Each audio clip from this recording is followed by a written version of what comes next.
America ने जब भारत के सी फूड पर टैरिफ की तलवार चलाई तो उसे लगा कि यह भारत की अर्थव्यवस्था को झकझोर देगा, लेकिन यह दांव उल्टा वाशिंगटन पर ही भारी पड़ रहा है। भारत ने न केवल इस चुनौती का जवाब दिया, बल्कि एक ऐसा मास्टर स्ट्रोक खेला कि ट्रंप की सारी रणनीति धूल में मिल गई।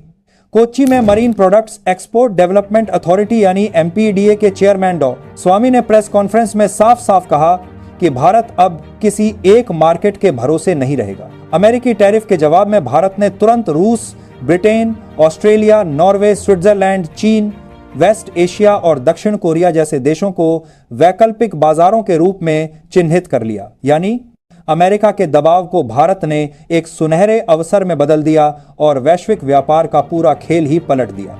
ट्रंप ने शायद सपने में भी नहीं सोचा होगा कि भारत इतनी तेजी से नए बाजारों में अपनी पकड़ मजबूत कर लेगा और उनकी रणनीति को करारा जवाब दे देगा। भारत की सी फूड इंडस्ट्री के लिए यह कोई नई जंग नहीं है।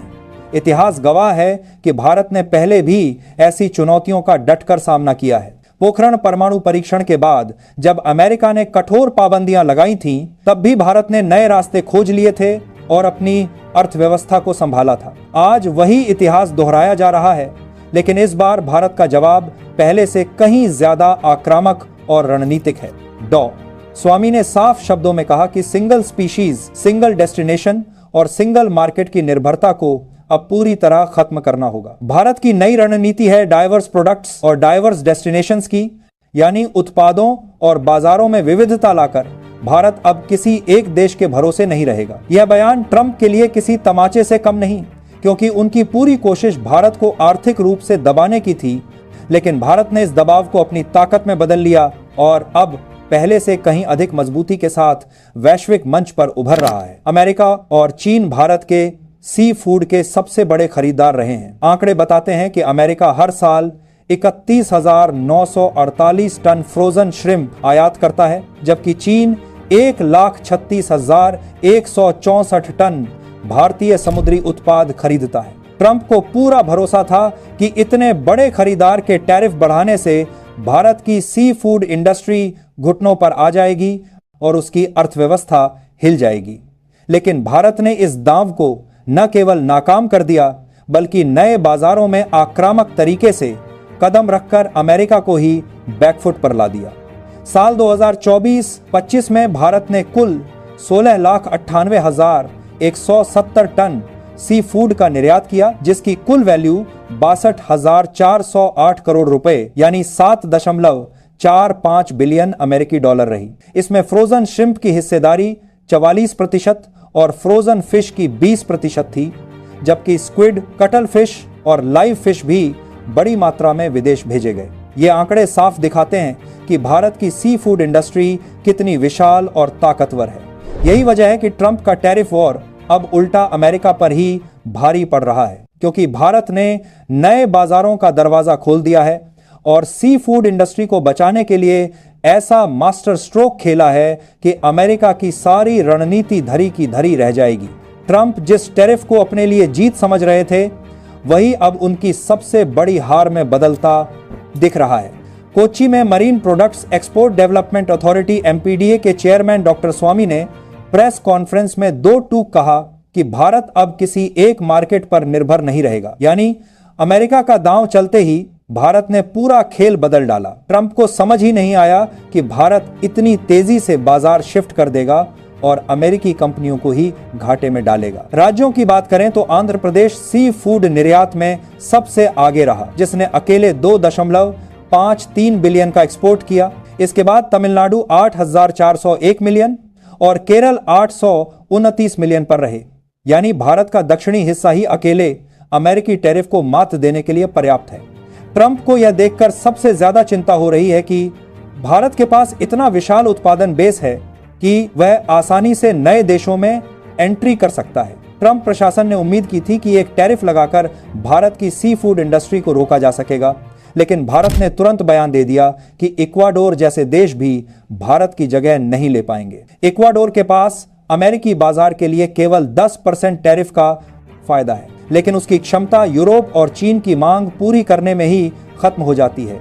यानी अमेरिका ने जो खालीपन बनाया है उसे भारत ही भर सकता है, और यही ट्रंप की सबसे बड़ी हार है। इसी बीच खबर आई कि अमेरिकी और चीनी खरीदारों ने भारत से अपने कंसाइनमेंट रोकने की मांग की। इस स्थिति ने भारतीय एक्सपोर्टर्स में हलचल जरूर पैदा की, लेकिन भारत ने तुरंत वित्त मंत्रालय से वर्किंग कैपिटल बढ़ाने और लोन पर मॉरिटोरियम देने की मांग कर दी। यानी भारत न केवल रणनीति बदल रहा है बल्कि आर्थिक ढांचा भी मजबूत कर रहा है। ट्रंप को लग रहा था कि भारत की इंडस्ट्री टूट जाएगी, लेकिन असल में भारत ने खुद को और भी मजबूत बना लिया है। अब बात आती है देश के अंदर की। अमेरिकी टैरिफ को लेकर भारत में गुस्सा बढ़ता जा रहा है। पंजाब के जालंधर में लवली प्रोफेशनल यूनिवर्सिटी LPU ने तो सीधा अमेरिकी कंपनियों के खिलाफ मोर्चा खोल दिया है। उन्होंने ऐलान किया है कि अगर 27 अगस्त को अमेरिकी टैरिफ लागू हुआ तो कैंपस में सभी अमेरिकी सॉफ्ट ड्रिंक ब्रांड्स पर बैन होगा। ट्रंप को यह कदम और भी परेशान कर रहा है क्योंकि इसका असर केवल उद्योग तक सीमित नहीं रहेगा बल्कि अमेरिकी ब्रांड्स के खिलाफ जन भावना का विस्फोट होगा। आप सांसद और LPU के फाउंडर चांसलर अशोक कुमार मित्तल ने राष्ट्रपति ट्रंप को सीधे चेतावनी दी है। उन्होंने कहा, भारत झुकेगा नहीं बल्कि अमेरिकी कंपनियों को ही बाहर का रास्ता दिखा देगा। ट्रंप की सबसे बड़ी गलती यही रही कि उन्होंने भारत को कमजोर समझा। अब भारतीय जनता और संस्थान खुद अमेरिकी ब्रांड्स के खिलाफ खड़े हो रहे हैं। मित्तल ने पहले ही ट्रंप को एक खुला खत लिखकर चेतावनी दी थी। उस खत में उन्होंने कहा था कि अगर 146 करोड़ भारतीय अमेरिकी कंपनियों पर रणनीतिक रोक लगा दें तो हालात उलट जाएंगे।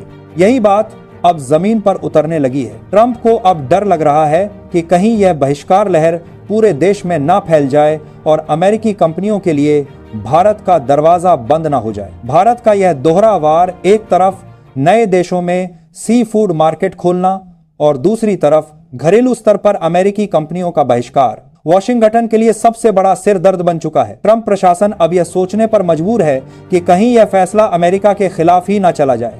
अमेरिका के लिए भारत का मार्केट केवल सी फूड तक सीमित नहीं है। अमेरिकी कंपनियों के लिए भारत सबसे बड़ा कंज्यूमर बेस है और अगर यहां से बहिष्कार शुरू हुआ तो इसका झटका सीधे वॉल स्ट्रीट तक महसूस होगा। यही वजह है कि ट्रंप की बौखलाहट हर दिन और बढ़ रही है। भारत ने दुनिया को दिखा दिया है कि अगर अमेरिका टैरिफ की तलवार चलाएगा तो भारत उसके सामने आर्थिक ढाल और रणनीतिक वार दोनों लेकर खड़ा होगा।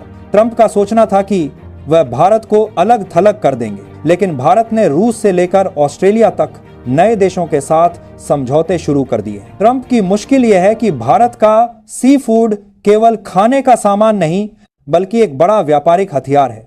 जब भारत नए बाजारों में एंट्री लेगा तो अमेरिकी रेस्टोरेंट और सुपरमार्केट्स को वही भारतीय श्रम महंगे दामों पर मंगवाने पड़ेंगे, यानी अमेरिका का टैरिफ उसके अपने ही उपभोक्ताओं पर भारी पड़ेगा। ट्रंप की यह नीति अब उल्टा असर डाल रही है।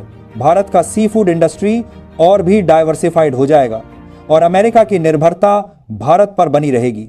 नतीजा यह है कि आने वाले समय में ट्रंप चाहे जितना बौखलाएं, भारत की पकड़ और मजबूत ही होती जाएगी। भारत के इस कदम ने अंतर्राष्ट्रीय स्तर पर भी हलचल मचा दी है। यूरोप, वेस्ट एशिया और एशिया पैसिफिक के देश अब भारत से सी फूड खरीदने की तैयारी में है। यह वही मार्केट है जहां पहले अमेरिकी दबदबा था। ट्रंप को अब साफ दिख रहा है कि उन्होंने भारत को रोकने की बजाय भारत के लिए नए दरवाजे खोल दिए हैं। यानी नतीजा साफ है, अमेरिकी टैरिफ का हथियार भारत को डराने में नाकाम रहा है। सी फूड इंडस्ट्री नए बाजारों में कदम रख रही है। देश के अंदर अमेरिकी कंपनियों का बहिष्कार हो रहा है और राष्ट्रपति डोनाल्ड ट्रंप बार बार बौखलाहट में बयानबाजी कर रहे हैं। भारत ने इस बार केवल जवाब नहीं दिया बल्कि पूरे खेल की दिशा बदल दी है।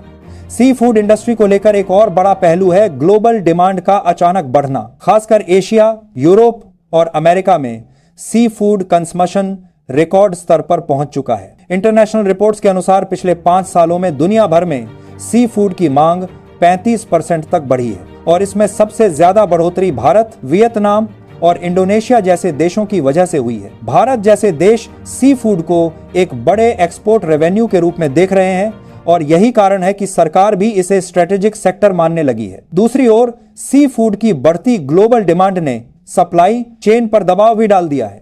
लार्ज स्केल फिशिंग ट्रॉलर्स कई जगहों पर ओवर फिशिंग कर रहे हैं, जिससे मरीन इकोसिस्टम पर खतरा मंडराने लगा है। साइंटिस्ट्स बार बार चेतावनी दे रहे हैं कि अगर सस्टेनेबल तरीके से सी फूड इंडस्ट्री को रेगुलेट नहीं किया गया तो अगले 20 साल में कई लोकप्रिय मछलियों की स्पीशीज एक्टिशन के करीब पहुंच सकती हैं।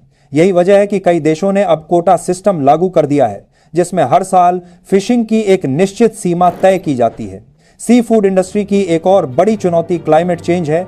राइजिंग सी टेम्परेचर और ओशन एसिडिफिकेशन के कारण कई रीजन्स में फिश पॉपुलेशन शिफ्ट हो रही हैं। उदाहरण के लिए नॉर्थ अटलांटिक में सी ओट फिश की संख्या शार्पली कम हो गई है, जबकि वार्मर में ट्रॉपिकल स्पीशीज तेजी से फैल रही हैं। इसके अलावा सी फूड इंडस्ट्री के अंदर टेक्नोलॉजी भी तेजी से एंटर कर रही है। आज AI based tracking system, satellite surveillance और ब्लॉकचेन इनेबल्ड ट्रेसेबिलिटी प्लेटफॉर्म्स इस्तेमाल किए जा रहे हैं, ताकि यह इंश्योर किया जा सके कि मछली पकड़ने से लेकर उसकी फाइनल सेल तक पूरा चैन ट्रांसपेरेंट और लीगल रहे। खासकर यूरोप और अमेरिका ने नियम बना दिए हैं कि हर एक्सपोर्टेड सी फूड प्रोडक्ट के लिए उसके ओरिजिन और फिशिंग मेथड का फुल डिजिटल प्रूफ होना जरूरी